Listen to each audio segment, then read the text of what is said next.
La primera lectura de hoy nos presenta el ayuno y el Evangelio subraya nuevamente esa idea.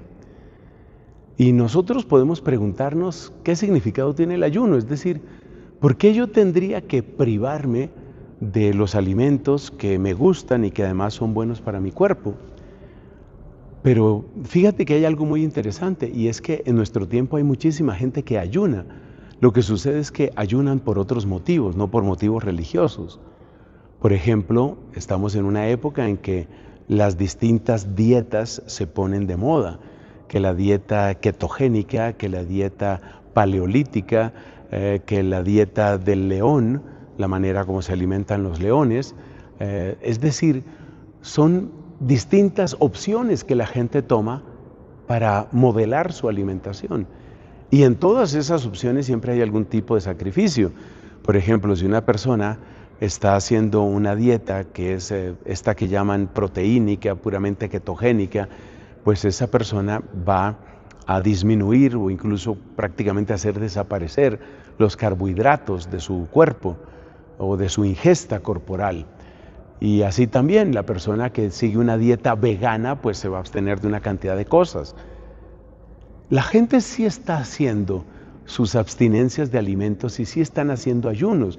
De hecho, una de las prácticas que es frecuente en nuestro tiempo es lo que se llama el ayuno intermitente y está recomendado por mucha gente dejar de comer durante 14 horas, 16 de las 24 horas, de manera que únicamente tienes una ventana de unas 8 o 10 horas para comer y después pues tienes 14, 16 horas en las que no vas a comer nada, únicamente tomarás algún líquido y por supuesto líquido que no contenga azúcares y esa es una dieta. Y eso es un ayuno, y de hecho se llama así, ayuno intermitente, o sea, la gente sí está ayunando. Lo que sucede es que no lo hacen por un motivo religioso. Y esto nos lleva a preguntarnos cuál es el sentido espiritual del ayuno, y tal vez ese sería exactamente el título de esta reflexión, el sentido espiritual del ayuno. Y podemos decir que el sentido espiritual está en tres cosas. Primero, en la medida en que el ayuno supone que yo me abstengo de cosas que me agradan, implica un ejercicio de dominio propio, un ejercicio de dominio de nosotros mismos. Y eso es magnífico.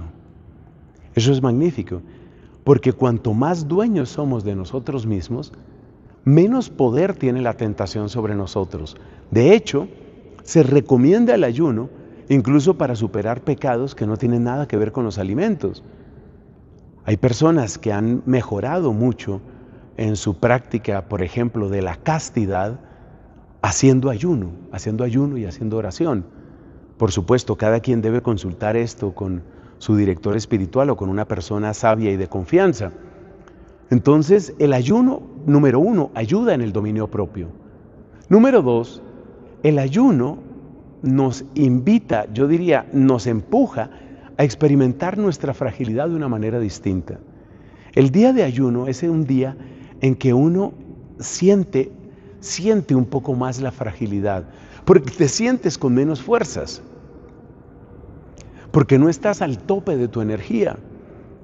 Y eso de experimentar una limitación no es otra cosa sino experimentar tu condición de criatura. Es decir, tú no eres Dios, tú eres creado. En Colombia y en otros países utilizamos la palabra criatura, no solo criatura, que es algo así como un niño pequeño, ese es el sentido usual, sino criatura. Tú eres creado, tú no eres creador, tú eres dependiente, no eres completamente autónomo, no eres completamente dueño de ti para hacer lo que quieras contigo. Entonces este es el segundo bien espiritual, la experiencia del dominio de sí mismo. Y esto es absolutamente clave. Bueno, ese fue el primero, el dominio. El segundo es la conciencia de la fragilidad. Y el tercero es, mira, el ayuno nos ayuda a descubrir la necesidad de otros. Por eso nuestro Papa Francisco y también otros papas nos han invitado, especialmente a través de los mensajes de Cuaresma, nos han invitado a compartir. El ayuno va muy unido con la limosna, con el compartir de los bienes, con lo que se llama comunicación cristiana de bienes.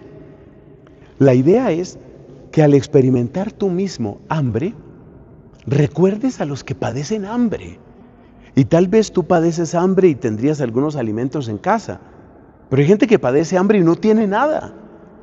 Entonces el ayuno también es una invitación a una profunda solidaridad con el prójimo y por lo tanto a un auténtico y generoso compartir. O sea que si hay gente que está haciendo ayuno por moda, por dieta, por salud, y es válido todo eso, pues mayor razón tiene que nosotros pensemos en hacer ayuno por estos sentidos profundos que nos da la espiritualidad. Es decir, por dominio de nosotros mismos, por reconocimiento de nuestra fragilidad y por solidaridad con nuestros hermanos, que luego habrá de traducirse en un auténtico compartir. Que Dios te bendiga en esta Cuaresma.